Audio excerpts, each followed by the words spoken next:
오순절에 임하신 하나님의 놀라운 성령님의 은총이 우리 가운데 다시 한번 임하기를 간절히 원합니다. 함께 머리 숙여 기도하심으로 주님의 은혜의 보좌 앞에 나아가기를 원합니다. 사랑의 하나님 아버지, 감사합니다. 오늘 성령 강림주일을 맞이하여 그리스도의 보내심을 받고 우리를 거듭나게 하시며 우리 가운데 내주하시는, 또 우리 교회를 향해서 말씀하시는 성령 하나님의 음성을 듣기를 간절히 원합니다. 귀 우리의 삶을 인도하시는 성령 하나님의 은총을 기뻐하며 순종하며 성령 충만함 가운데 하나님의 일에 동모하는 하나님의 백성들 될 수 있도록 역사하여 주시옵소서. 예수 그리스도의 이름으로 간절히 기도드립니다. 아멘. 교회 A씨가 이쪽이 좀 고장이 나가지고 오늘 약간 덥습니다. 여러분 좀 양해를 부탁을 드립니다. 이번 주는 인류 역사를 바꾼 몇 가지의 사건이 함께 중첩이 되는 매우 중요한 그러한 주간이었습니다. 70년 전에 1944년도에 2차 대전에 완전히 전세를 역전을 하게 되는 노만디 상륙작전 D-Day가 바로 이 주간에 있었습니다.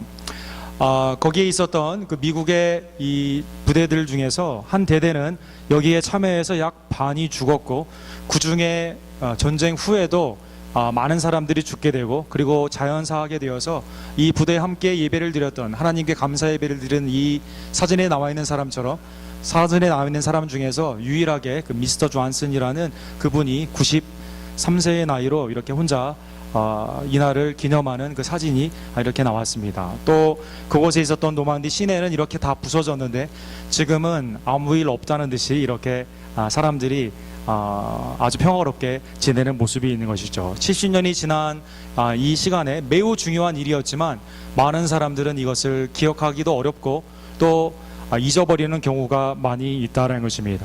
또한 이번 주간에는 중국의 역사의 하나의 지표가 되는 태안문, 그러니까 천안문 사건이 있었던 그러한 일입니다. 민주화 운동 가운데 정치적인 자유를 외쳤던 수많은 사람들을 향해 탱크와 폭격으로 많은 사람들이 죽어가는, 지금도 얼마나 많은 사람이 죽었는지 알지 못하는 가운데 그 AP의 유명한 사진이죠. 탱크맨이라고 불리우는 이 사람이 이제 딱 섰을 때 탱크 부대가 딱 서게 되는 그러한 일이 있었습니다. 그러나 이것도 역시 사회학자인 루이자 림이 말한 것처럼 엠네이지아, 망각의 세월 가운데 이러한 사진들을 지금 25년 후에 중국 사람들에게 보여준다 하더라도 이러한 사건이 중국에 있었는가, 이 특집이 NPR에 한번 나왔었는데요. 중국의 많은 사람들은 뭐라고 대답한 줄 아십니까? 이거 한국 아니냐고 한국 사진 아니냐고 말해가지고 참 우스운 일이 있었습니다. 어쨌든 25년이 지난 후에 지금 중국은 People's Republic of Amnesia, 망각의 세월, 부자가 될 수 있고 자본주의와 공산주의의 새로운 형태로 나아가면서 정치적 자유가 중요한 것이 아니라 경제적인 부자가 되고 돈의 구매력이 있는 것이 더 행복하다고 생각하기 때문에 매우 중요한 사건이었지만 그들은 잊혀져 가고 있다는 것입니다. 교회 역사 가운데 또 세계 역사 가운데 가장 중요한 사건 중에 하나가 그리스도의 강림과 더불어 오순절에 임한 성령 강림의 사건을 볼 수가 있습니다. 이 사건은 인류의 역사를 교회의 시대로 바꾸어 놓는 매우 중요한 사건인 것입니다. 그러나 오늘날 많은 사람들은 성령이 우리 가운데 오신 줄도 모르고 또 우리가 성령의 인도함을 받아야 되는 줄도 모르는 성령의 엠네이지아, 망각 증세를 또한 많이 가지고 있다는 것입니다. 20세기에 가장 영향력이 있는 신학자 중에 한 명인 J.I. 패커는 그의 성령론에서 이렇게 말을 하고 있습니다. 오늘날 성도들조차 심각한 성령 망각증에 걸려있다. 성령은 성도들에게조차 신데렐라로 취급된다. 참된 공주이나 현실의 유리구두만 남겨놓고 사라진 것처럼 성령을 정체불명의 존재처럼 취급한다. 이러한 비성경적 성령론은 무관심이나 아니면 열광의 극단으로 나타나게 된다. 신데렐라가 공주였지만 시간이 지나서 유리구두만 남겨놓고 사라진 것처럼 성령은 어느 때 오긴 했지만 나와는 무관한, 또 어떤 사람들은 성령의 어떤 임재의 현상만을 관심을 갖게 되어서 열광적인 은사주의로 극단적인 형태를 보이는 것이 오늘날의 매우 안타까운 모습이다라는 것입니다. 사랑하는 성도 여러분, 오늘 성령 강림주일에 여러분은 어떠신지요? 성령 하나님과 나는 무슨 관계가 있고 나는 정말 성령의 인도함 가운데 살아가며 그의 음성에 귀를 기울이고 그와 함께 동행하고 계시는지요? 아니면 신데렐라처럼 잠깐 있다가 사라진 것처럼 나의 삶 가운데 무관하다는 듯이 하나님의 음성을 성령 가운데 듣기도 어렵고 성령으로 기도하지도 않으며 하나님의 뜻인 성령의 인도하심을 거부하며 혹시 살아가고 있지는 않은지요. 교회사에, 세계사에 우리의 심령 가운데 가장 중요한 사건인 성령의 사건을 우리는 마치 오래전에 있었던 노만디 상륙작전처럼 태안문 사건처럼 잊혀져 가고 있지는 않은지요. 성령은 성경에 보면 창세기 때부터 영원하신 하나님으로 우리에게 증거되고 있습니다. 창세기 1장 2절에 보면 땅이 혼돈하고 공허하며 흑암이 깊음 위에 있고 하나님의 영 성령 하나님께서는 수면 위에 운행하셨다라고 나와 있습니다. 성령 위에 운행하시는 세계 가운데 함께 하시며 혼란에서 창조로 생기를 불어넣어 주시는 성령 하나님은 영존하신 하나님이셨다라는 것입니다. 아담을 만드시고 하나님의 숨 성령이 그에게 들어감으로 말미암아 생명이 나타나게 되는 창조물이 하나님의 뜻으로 온전히 서기 위해 실제 능력을 부여하시는 분이 창조주 성령 하나님이셨다는 것입니다. 시편 104편에 보면 모든 피조물은 주의 영 성령으로 말미암아 창조되었다라고 말씀하고 있습니다. 주의 영을 보내어 그들을 창조하사 지면을 새롭게 하시나이다. 여호와의 영광이 영원히 계속할지며 여호와는 자신께서 행하신 일들로 말미암아 즐거워하시리로다. 삼위일체 하나님 성령 하나님께서 이제 그 놀라운 창조의 사역 가운데 동참하심으로 말미암아 영광을 받게 하시는 피조물에게 생명을 부여하여 주신 것입니다. 구약에 또한 성령은 사람들에게 임하곤 하셨습니다. 출애굽기 31장 33절과 4절에 보면 하나님의 임재를 상징하는 성막을 짓게 되었을 때 오홀리압과 불살이라는 사람이 불리움을 받게 됩니다. 그들이 하나님의 임재인 성막을 인간의 지혜로 지은 것이 아니라 하나님의 뜻 가운데 그것을 만들기 위해서 누가 임하시게 됩니까? 성령이 그들 가운데 충만히 임하시게 된 것입니다. 하나님의 영을 그에게 불살리립니다. 충만하게 하여 지혜와 총명과 지식과 여러 가지 재주로 정교한 일을 연구하여 금과 은과 노수로 만들게 하며, 하나님이 일을 하는데 가장 중요한 것은 인간의 지혜와 총명과 능력이 아닌 성령께서 주시는 지혜와 총명과 능력이다라는 것입니다. 이스라엘이 불순종 가운데 압제되어 있을 때 하나님은 지도자를 일으켜 이제 구원의 역사를, 은혜를 베푸시게 됩니다. 그런데 하나님께서 그때 세우신 분들은 사사라는 명칭으로 하나님의 뜻으로 판단을 하며 하나님의 일 가운데 압제해서 이스라엘을 구원하게 된 것이죠. 그런데 사사들은 다 사실은 농부였던 사람도 있고, 어떤 사람은 그냥 비겁해서 뒤에 있는 기도원과 같이 아무런 하나님의 일 가운데 하지 않는 사람들이 있었고, 여러 가지 모습 가운데 인간의 모습으로는 매우 부족한 모습이었지만 하나님의 영이 그들에게 임함으로 말미암아 그들이 구원의 역사를 일으키는 예수 그리스도를 예표하는 중보자가 되게 된 것입니다. 대표적인 예로 삼손을 들 수가 있습니다. 사사기 14장 6절에 보면 여호와의 영이 삼손에게 강하게 임하니 그가 손에 아무것도 없이 그 사자를 염소 새끼를 찢는 것 같이 찢었으나 그는 자기가 행한 일을 부모에게 알리지 아니하였더라. 사자를 찢을 만큼 강력한 힘, 그것을 가지고 블레셋에 있는 이스라엘 백성들을 이제 해방을 시키는 일을 하나님의 영이 그에게 임함으로 말미암아 일어나게 된 것입니다. 일부뿐만 아니라 모든 사람에게 성령은 임할 것이다라고 성경은 예언하고 있습니다. 에스겔, 하나님의 그 성전의 물이 온 세계로 나아감으로 말미암아 솟게 되는 것처럼 마른 뼈떡이와 같이 무덤가에 있었던 사람들이 생기가 붙음으로 말미암아 여호와의 군대가 된 것처럼 에스겔 36장 26절에 보면 또 새 영을 너희 속에 두고 새 마음을 너희에게 주되 너희 육신에서 굳은 마음을 제거하고 부드러운 마음을 줄 것이다 라고 말씀한 것입니다. 이스라엘이 왜 멸망했습니까? 마음이 강팍하여 하나님의 말씀대로 살지 않았기 때문에, 마음이 강팍하여 하나님께 불순종하고 하나님의 뜻이 아닌 다른 길 가운데 우상 숭배할 때 그들이 망하게 된 것입니다. 하나님은 어떻게 그들을 고쳐주십니까? 새 영, 성령을 불어 넣어주심으로 말미암아 마음이 부드러워지고 회개하며 하나님의 일 가운데 그들이 나서게 된 것입니다.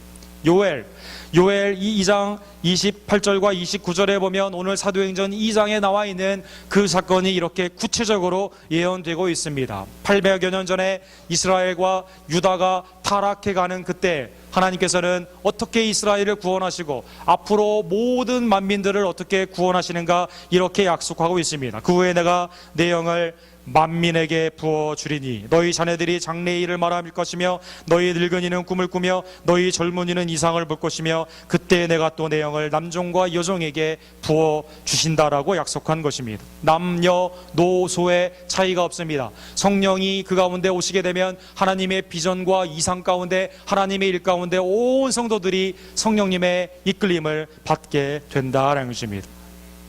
구약뿐만 아니라 오늘 본문이 있기 바로 직전에 예수 그리스도께서는 40일 동안 이 땅에 계시며 하나님의 나라의 말씀을 하시고 승천하기 직전에 몇 날이 못 돼요.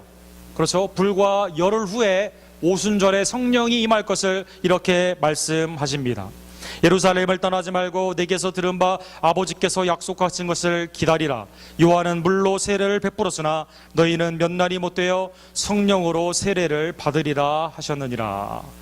물로 우리의 죄가 사함을 받고 성령으로 불의 세례로 이제 하나님의 자녀가 되는 그 말씀을 예수 그리스도께서 승천하기 직전에 곧 몇 날이 못 돼요. 오순절에 오시는 성령의 강림하심을 이렇게 약속하여 주신 것입니다. 이 말씀을 믿었던 120명의 성도들은 마가의 다락방에 모여 성령의 강림하심을 그 약속을 믿고 저녁 기도에 힘쓰게 됩니다.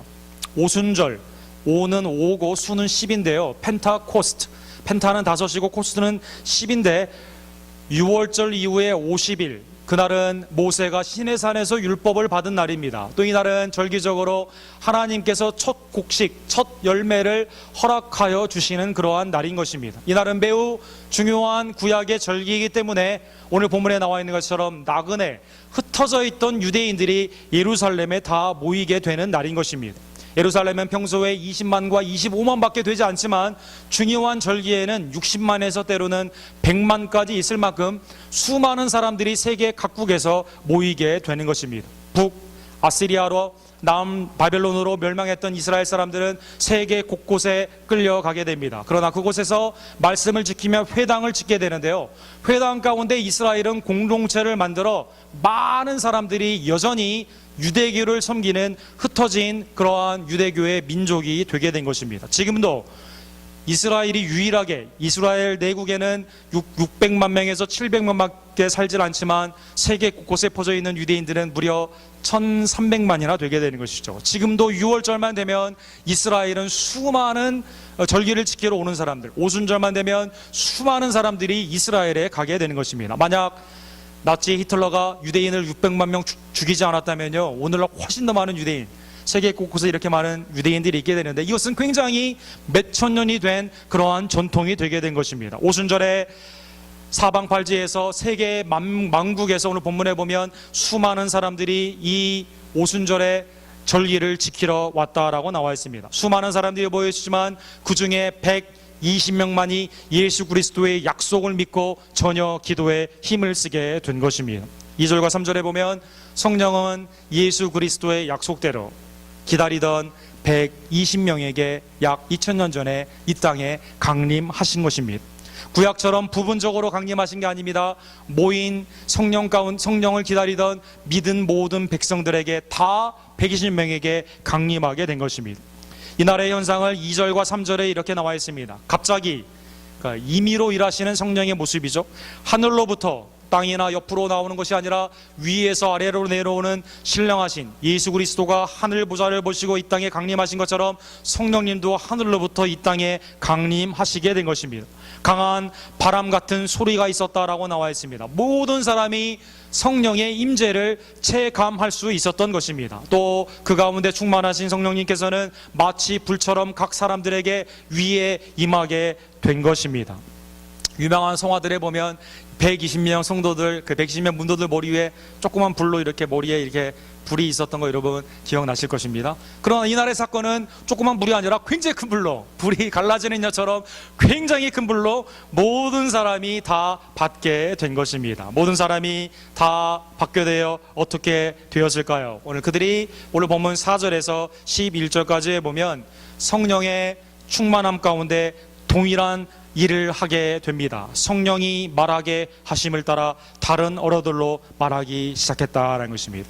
자기의 말을 한 것이 아니고 자기의 정욕을 관철시키기 위해서 그러한 의도를 가지고 말하는 것이 아니라 성령의 충만함으로 성령의 인도함을 받아 성령이 말하게 하는 그 말을 하게 된 것입니다. 이 나라에 놀라운 사건이 있습니다. 지금 성령이 말하게 하는 말씀을 하시는데 듣는 모든 사람들은 자기 나라의 언어로 딱 한 가지의 주제를 듣게 됩니다. 그것은 11절에 나와 있는 것처럼 우리가 다 우리 각 언어로 하나님의 큰일을 말함을 듣는도다. 하나님의 큰일, 곧 예수 그리스도의 십자가의 죽음과 부활의 복음의 소식을 그들이 자기의 언어로 다 듣게 된 것입니다. 사도행전 4장 31절에 보면 기도하던 이 초대교회 성도들한테 성령님이 임하게 됩니다. 무리가 다 성령이 충만하여 담대히 하나님의 말씀을 전하니라. 성령이 임하게 됨으로 말미암아 언어의 혼란을 넘어서서 각 나라의 언어로 한 가지 일, 예수 그리스도의 그 증거됨, 하나님의 복음의 말씀을 다 듣게 된 것입니다. 이 말씀은 사도행전 1장 8절에 있는 예수 그리스도의 구체적인 예언의 성취입니다. 오직 성령이 너희에게 임하시면 너희가 권능을 받고 예루살렘과 온 유다와 사마리아와 땅끝까지 이르러 내 증인이 되리라 하시니라. 오늘 본문에 9절에서 11절에 나와 있는 해외에 나와 있는 많은 사람들은 로마 제국 각국에서 모인 사람들입니다. 복음을 들고 그곳에 가기 이전에 거기에 있었던 사람들이 예루살렘에 모이게 되는데요, 그들에게 복음이 증거되게 된 것입니다. 사도들이 물론 선교의 여행 가운데 많은 선교의 사역으로 교회가 세워지고 많은 사람들이 구원의 은총을 받게 되었지만, 그거보다 더 먼저 성령의 능력 가운데 복음을 증거하게 되는 성도의 복음 증거를 통해서 많은 흩어져 있던 예루살렘에 모인 사람들이 복음, 예수 그리스도를 믿고 3,000명, 때로는 4,000명, 5,000명 수많은 사람들이 초대교회로 들어오게 되는, 예수 그리스도의 말씀을 믿게 되는, 예수 그리스도를 구원주로 영접하게 되는 놀라운 사건이 일어나게 된 것입니다. 오늘 사도행전 2장의 이 오순절의 이 놀라운 사건은 창세기 11장에 나타나 있는 바벨탑의 저주가 반대로 축복으로 바뀌는 놀라운 사건이 또한 되는 것입니다.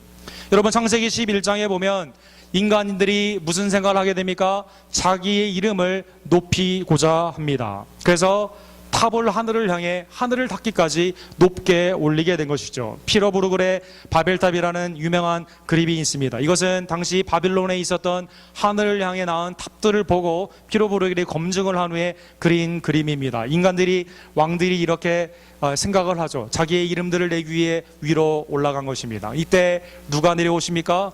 성부, 성자, 성령, 삼위일체 하나님이 내려오시죠. 이렇게 해서는 되지 않겠다. 인간의 이름을 내기 위해서는 인류가 교만해서는 인류가 멸망하기 때문에 언어를 혼잡케 하여 이제 흩어버리게 된 것입니다. 그래서 우리가 미국에 와서 이 언어에 상당히 어려움을 겪게 되는 이유가 바로 이 바벨탑, 창세기 11장에 자기의 이름을 내고자 하는 인간의 죄 때문에 이렇게 되게 된 것입니다. 여러분, 언어에 얼마나 고통이 많으신지요.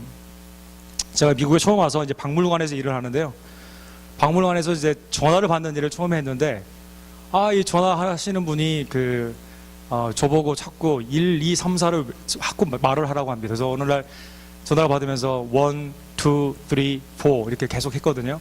근데 박물관장이 옆에 있다가 왜 자꾸 전화에 카운트를 하느냐, 1, 2, 3, 4 이렇게 하느냐 하니까, 이 사람이 저보고 자꾸 넘버를 카운터라고 자꾸 한다 라고 하니까 박물관 관장이 저한테 전화 한번 달라고, 그래서 전화를 바꾸더니 막 웃는 겁니다. 왜 웃었을까요?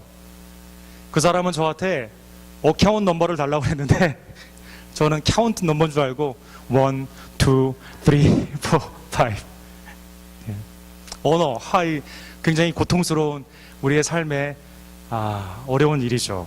영어만 좀 잘했다면 내가 좀 더 미국에서 성공할 수 있을 텐데, 그죠? 그런 생각 여러분 다 해보지 않습니까? 근데 같은 한국말인데 왜 아내와 저는 이렇게 언어가 잘 소통이 되지 않을까요? 같은 한국말인데 부모와 자녀 세대, 우리의 한인들 사이에는 왜 언어의 소통이 잘 이루어지지 않을까요? 왜 내 말을 못 알아듣냐?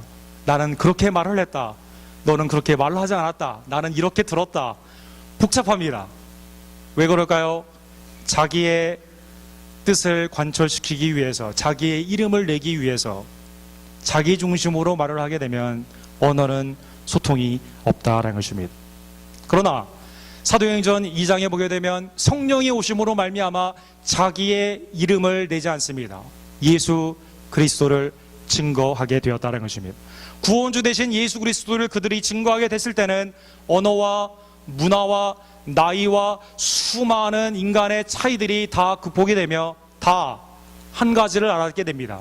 예수 그리스도가 나의 구원주가 되심을 알아듣게 된다는 것입니다. 사랑하는 성도 여러분, 아무리 같은 언어권에 있다 하더라도 예수님을 믿는 자와 믿지 않는 자가 대화를 할 때는 공감대가 별로 없습니다. 그러나 세리들과 같이 있지만 예수 그리스도 안에서는 언어가 다르다 하더라도 그 안에 수많은 성령의 교통함이 우리 가운데 있다라는 것입니다. 사도행전 2장에 나와 있는 이 사건은 인류의 미래, 성도의 미래, 천국을 바라보게 하는 것입니다. 요한계시록에 보면 모든 성도, 각 언어와 방언과 족속들이 함께 놓여 똑같이 하는 게 무엇입니까? 예수 그리스도 보좌에 앉으신 이 어린 양을 함께 찬양 가운데 높이게 되는 것입니다. 성령 안에서 성령의 충만함으로 예수 그리스도를 나타나게 될 때 하나가 되는 놀라움이 그들 가운데 있게 된 것입니다. 성령의 충만함은 당시 갈릴리의 액센트, 사투리 때문에 사람들이 무시를 하고 갈릴리 사람들은 다른 언어를 할 줄을 모르는 무식한 사람들이었지만 성령의 충만함 가운데 그들을 통해 완전히 하나님의 역사가 일어나게 된 것입니다. 사도행전 2장 41절에 보면 41절과 42절에 보면 성령의 감동함을 받은 갈릴리의 이 사도들의 설교를 통해 수많은 사람들 3,000명이 예수 그리스도를 영접하게 됩니다. 성령이 그들에게 임하게 되었을 때 구약에 약속한 그 사건이 그대로 임하게 되는 것입니다. 그것은 예수 그리스도로 말미암아 그들의 삶이 바뀌게 된 것입니다. 그들이 사도의 가르침을 받아 서로 교제하고 떡을 떼며 오로지 기도하기에 힘쓰느니라. 사도의 가르침, 전에는 하나님의 말씀을 들어도 전혀 그걸 순종하지 않았습니다. 그러나 성령의 영감이 있는 하나님의 말씀을 그들이 이제 받아들이게 된 것입니다.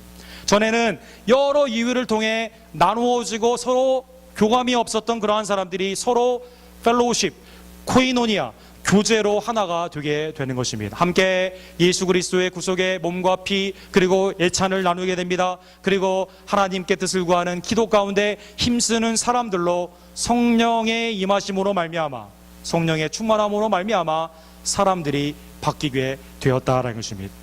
성령의 충만함으로 성도가 바뀌게 됨으로 말미암아 세계의 역사가 이때 바뀌게 되는 것입니다.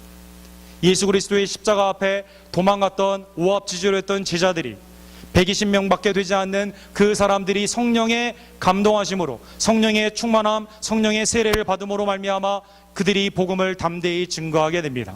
다락방에서 시작했던 그 교회는 이렇게 시간이 지남으로 말미암아 불과 400년 만에 로마의 전 지역을 복음을 증거하게 되고 그곳에 교회가 서게 되며 하나님을 영원롭게 하는 콘스탄틴 왕도 어쩔 수 없이 예수 그리스도를 구원주로 공표하게 되는 국교화의 그러한 일까지도 나아가게 되는 놀라운 은혜가 일어나게 된 것입니다.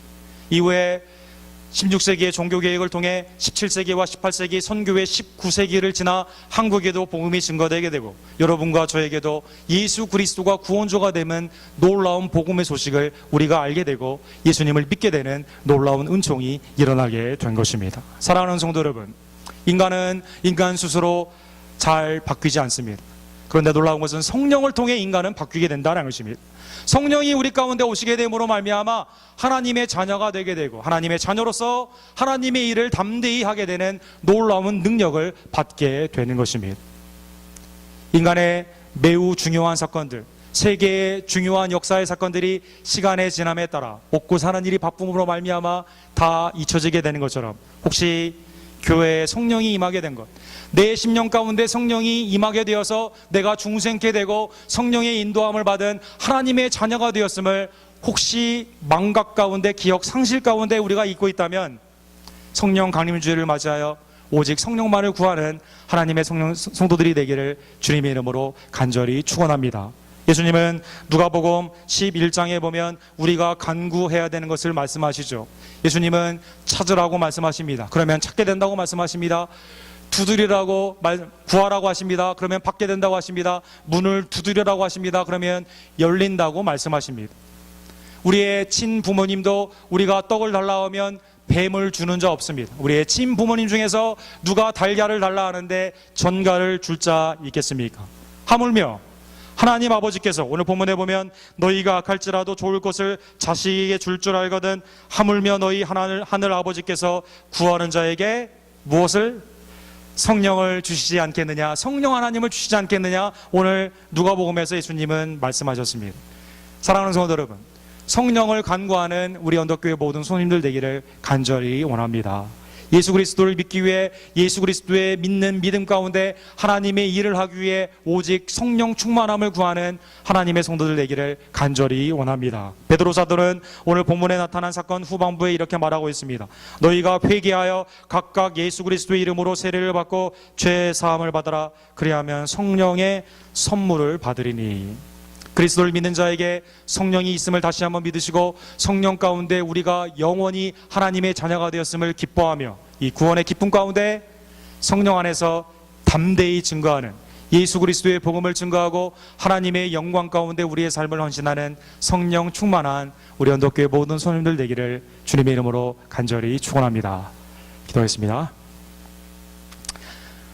사랑하는 하나님 아버지 감사합니다. 하나님의 은혜 가운데 성령을 이 땅에 보내주시고 또 오순절의 그 사건을 통해 세계의 역사를 바꾸어 주시며 그 놀라운 성령 충만의 역사를 통해서 오늘 우리도 먼 나라 또 먼 백성이었던 우상을 숭배하던 우리 한민족에게도 복음을 듣게 하시고 또 우리가 미국에 와서도 이렇게 주님을 영광스럽게 섬길 수 있는 놀라운 은총을 주님 주심에 진심으로 감사를 드립니다. 또한 우리 각자에게 성령으로 말미암아 거듭나게 하시며 성령의 인도함을 받는 영원히 내주하시는 성령님의 역사를 저에게 주심에 진심으로 감사를 드립니다. 하나님, 우리가 매일매일 매일의 삶 가운데 성령님을 잊지 않고 살아가는 성도들이 될 수 있도록 역사하여 주시옵소서. 내 안에 영원토록 내주하시는 성령의 음성을 들을 수 있도록 도와주시옵소서. 성령의 충만함 가운데 복음을 부끄러워하지 않고 담대히 증거할 수 있도록 도와주시며 특별히 성령의 인도함을 따라 하나님의 뜻을 온전히 순종하는 하나님의 친백성들이 다 될 수 있도록 주님 은혜를 베풀어 주시옵소서.